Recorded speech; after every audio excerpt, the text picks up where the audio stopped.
Oke guys, jumpa lagi di channel Prego TV. Jangan lupa like, comment, and subscribe. Assalamualaikum warahmatullahi wabarakatuh. Hadirin tuan-tuan yang dirahmati Allah SWT, pada kesempatan dan waktu ini perlu kita ketahui bahwa di antara sebab kita kena gangguan jin atau setan itu ada 9 sebab yang kami ketahui. Di antara salah satu sebabnya adalah karena ada jin nasab atau jin turunan. Jin nasab atau jin turunan ini bisa masuk ke dalam diri kita dan dalam kehidupan kita, sehingga dia menyertai kita hari-hari atas suatu waktu. Dan jin nasab ini terkadang dia tidak selalu masuk ke dalam tubuh kita, tetapi dia mengawasi kita dan dia akan datang ketika kita panggil namanya. Gitu. Nah, jin nasab ini sangat berbahaya sekali.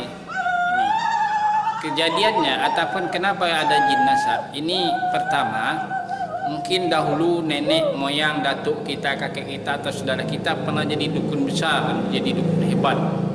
Nah sekarang nenek atau kakek kita atau moyang kita tadi itu sudah meninggal dunia. Nah ketika meninggal dunia, jinnya tidak ikut ke dalam kubur. Itu jinnya tadi yang menyertai kakek atau nenek moyang kita tadi itu tetap saja hidup. Maka ketika suatu saat diperlukan, artinya tidak suatu dia ingin minta dipelihara lagi, dijaga lagi, maka dia mendatangi anak keturunan tadi, dan dia akan mencari siapa di antara anak keturunan tadi yang dianggap paling berilmu, paling mudah dipengaruhinya dan mudah dikenal banyak orang. Itu. Kemudian paling berilmu, mudah dikenal banyak orang, dan mudah memberi pengaruh kepada orang, dan mudah dikenal oleh banyak orang.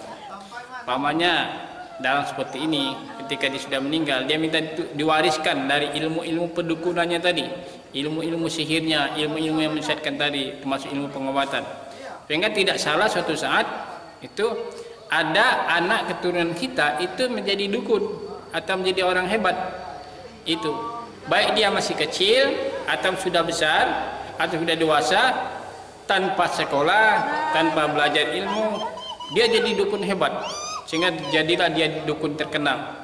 Cara jin mendatanginya banyak cara, memang melalui kesurupan kadang itu, sehingga minta dipenuhi hajat atau keperluannya itu melalui kesurupan. Ada melalui mimpi, dia melalui mimpi kadang tuh menyerupai seorang kiai besar, ya kiai yang hebat, ulama besar pakai surban, ada kuning, hijau atau putih surbannya. Dan datangi, dia memberikan sesuatu ayat kadang tu atau bacaan itu, dan dia menyatakan ini akan membantu saudara jika saudara ingin dilindungi, disegani, ditakuti ataupun jadi orang hebat, maka gunakan ayat ini, bacaan ini. Sehingga dengan bacaan itu, itulah awal bahwa jin itu sudah masuk ke dalam diri kita daripada jin turunan tadi.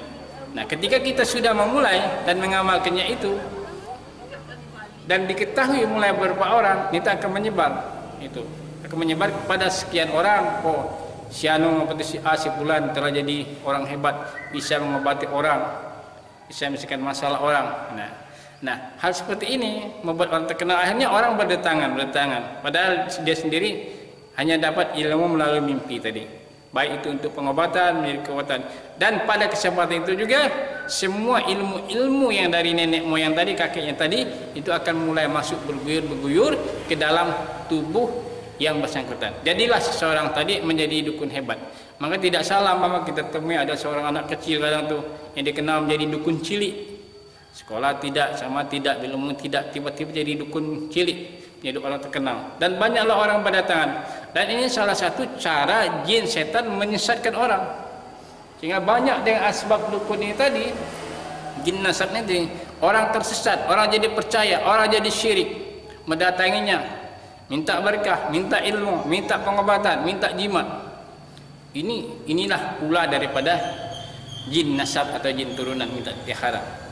Kemudian ada pula yang kedua, jin nasab ini mungkin nenek kakek kita dulu punya ilmu yang hebat, ya, jadi orang hebat, sehingga dia kemana-mana, pergi satu tempat dengan waktu yang cepat, pergi satu tempat dengan waktu umpama yang singkat, atau umpama dia satu tempat dalam rangka untuk supaya orang segan, orang ditakuti, atau kan untuk penjagaan diri, maka dia melihara jin.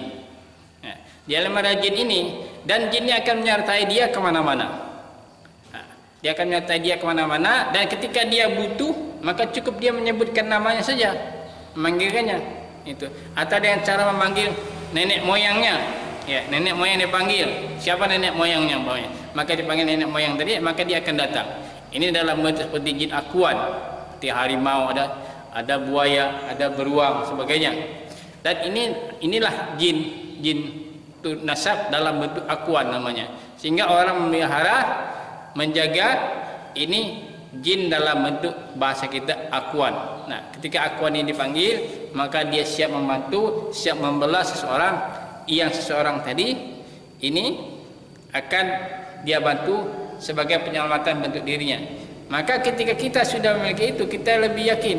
Itu kadang yakin, percaya bahwa ada selain Allah bisa menolong kita dengan kita memanggilkan namanya atau nama seseorang tadi, dia akan datang siap membela, membantu kita. Nah, dalam wujudnya macam-macam, ada dalam bentuk harimau, sehingga kenampakan orang bahwa ada harimau kadang tu, ada bentuk beruang, ada dalam bentuk elang, ya kenampakannya, atau dalam bentuk buaya kalau di air sebagainya dia akan datang, atau dalam bentuk ular, ataupun dalam bentuk-bentuk yang lain yang bisa membuat orang melihatnya, orang itu menjadi takut. Padahal ini adalah jin turunan yang menjadi nasab kepada dirinya. Nah, dan ini akan terus berkelanjutan. Ketika ini sudah selesai nanti dia akan minta kepada yang lain lagi. Ini sudah selesai akan berlanjut kepada lain. Dan ini namanya jin nasab. Salah satu caranya kalau kita ingin berlepas seperti ini dengan ruqyah. Nah, ketika kita ruqyah, kalau tidak dengan ruqyah maka kemungkinan tidak akan selesai. Tidak akan selesai. Dan ini mesti dengan diruqyah. Berapa banyak orang kadang tuh ingin menyelesaikan jin seperti ini, tapi tidak bisa selesai. Kenapa? Caranya salah. Maka satu-satu solusi melepaskan jin nasab atau jin turunan ini adalah dengan ruqyah. Ruqyah yang bagaimana? Ruqyah syariah. Ketika kita melakukan ruqyah, kita lakukan pemutusan hubungan, pemutusan perjanjian, pemutusan ikatan dengan jin turunan ini, bahwa kita sudah tidak butuh lagi, kita sudah berlepas tangan dan sudah selesai hubungan sama sekali.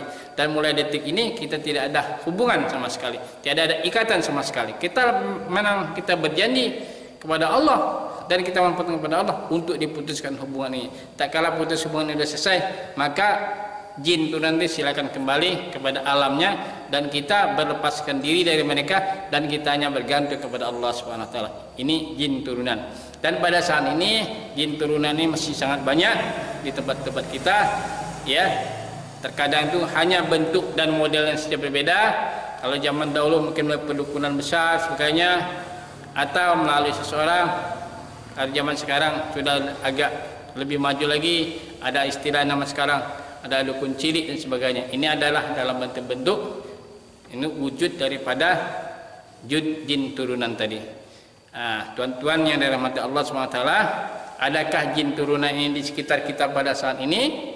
Mari kita koreksi diri kita. Kalau ada umpama di antara keluarga kita yang telah jadi dukun orang atau orang hebat tanpa belajar, ya, tiba-tiba jadi orang hebat, tiba-tiba jadi orang berilmu, tiba-tiba jadi pembuat jimat sama sekali dan sebagainya, maka sebenarnya dia adalah jin turunan.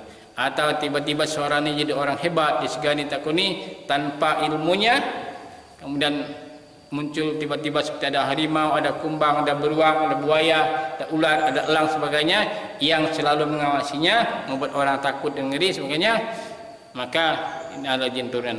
Orang memiliki ini biasanya ketika dalam bentuk wujud akuan, dia tidak akan pernah takut berjalan sendirian pada malam hari. Dia tidak akan takut kepada tempat yang lain sebagainya, karena dia yakin bahwa dirinya ada yang melindunginya selain Allah Subhanahu wa taala. Siapa? Jin turunan tadi. Tak kala dia butuh, dia cukup panggil nama saja, maka dia akan datang dalam wujud yang dia butuhkan. Tuan-tuan yang dirahmati Allah Subhanahu wa taala, demikian ini bagaimana kita mesti berlepas diri dari jin turunan. Yang belum paham, insyaallah kita lanjutkan mari kita saksikan tayangan berikut ini. Assalamualaikum warahmatullahi wabarakatuh.